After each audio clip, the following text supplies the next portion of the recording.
Pakistan Air Force to be second to none was fulfilled on every occasion the PAF was required to defend the frontiers of the motherland, even against the deceptive and the treacherous enemy 4 times its size. This was made possible by that galaxy of dedicated men who have expended their lives in the service of this exalted institution, each leaving behind the best of himself, and adding yet another measure to the courage and honor poured into its foundations by those before him. Today, we are here to pay a highly deserved tribute and homage to the Ghazis and the Shaheeds of the PAF. You led most of the successful airstrikes against Indian bases. PAF has always been numerically at disadvantage as well as technically. But how did the PAF come out glorious out of all these 3 battles?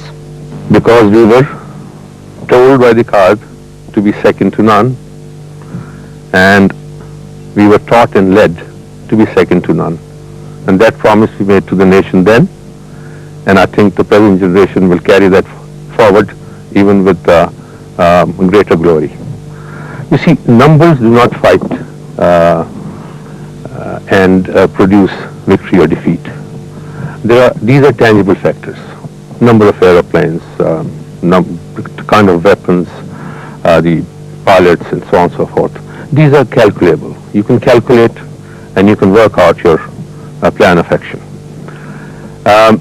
But you have to factor in, realistically though, intangible factors. And these are very important factors. And in our case, the first is implicit faith in Allah. And also our strength of Eman, knowing that we have all to return to our Creator one day. That puts you at an advantage that is quite amazing. It can change the balance of forces dramatically. That determination, I think, and the object, I think they're quite confused as to, are we really everyone's enemy there? Now you're up against Russian MiGs, Right. hunters, nets. Right. What's happening to them? Oh, they're falling like little birds. That's all I can say. What do you think of the Indian awarded the equivalent of the DFC for ground attack missions? What have these been like, going out on ground attack?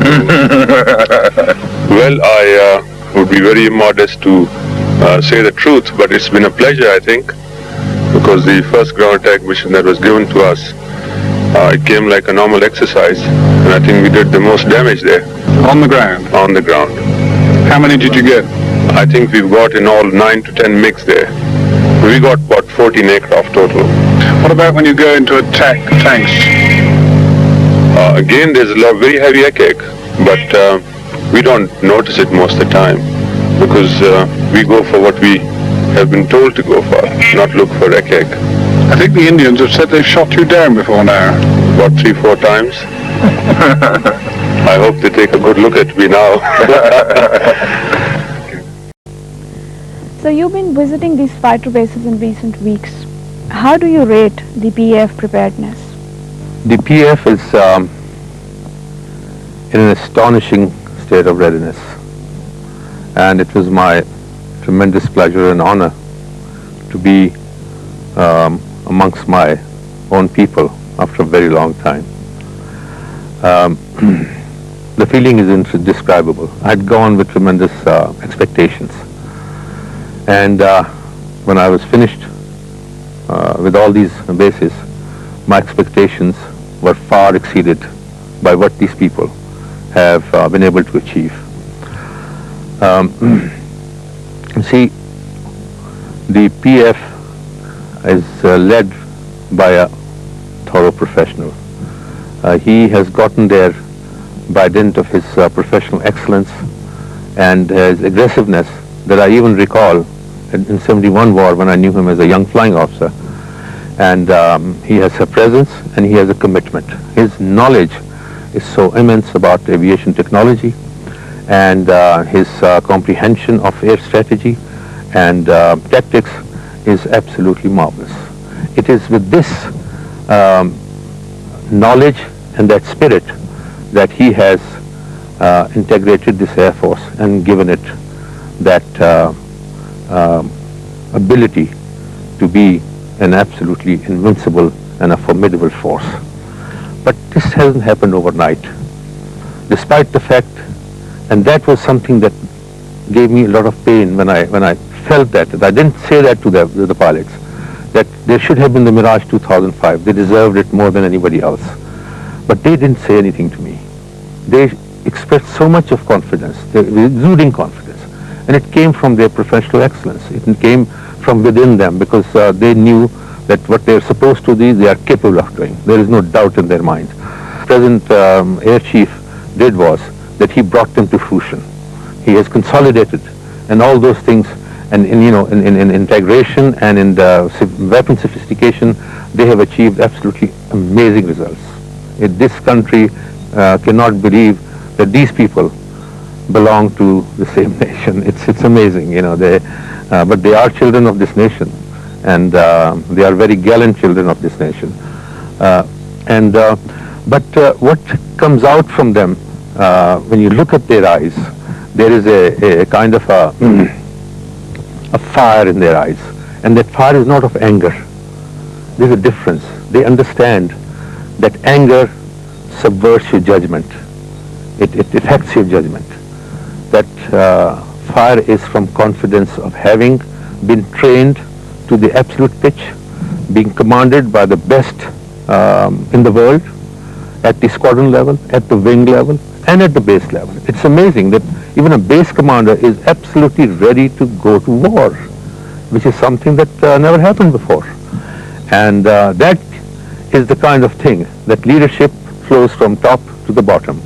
So the young pilot is today absolutely ready to fight his mission, and he knows that even if it's a one-way mission, he will accomplish it. He has signed his life off, and but he will defend the territorial integrity.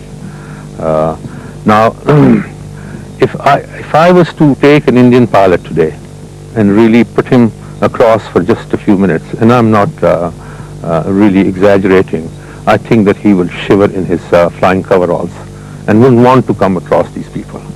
And this is not going beyond. I'm speaking professionally. I'm speaking with responsibility of a man who's fought wars, and I'm telling you that the Indians better keep a bay and not look at this country, because the Air Force is going to shake the earth around the Hindutva warmongers, and that earth will shake so devastatingly that history will record it in very glorious terms for the Pakistan Air Force. Here, I think what is absolutely prudent to say, that this nation owes the Pakistan Air Force, I would say the forces of Pakistan, who have defended them every time that there's been a challenge from an enormous family, whether it was on the ground or in the air.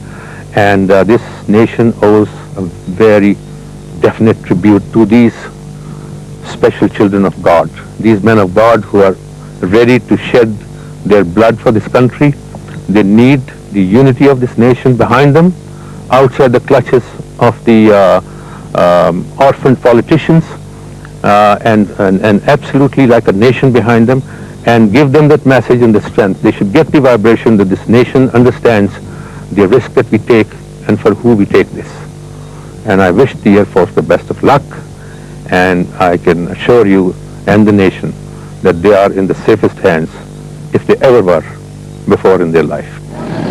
मैंने इनकी आँखों में एक चमक देखी है, मैंने इनका एक जज्बा देखा है. Second to none, the Quaid wished, and that's what the PAF has lived up to.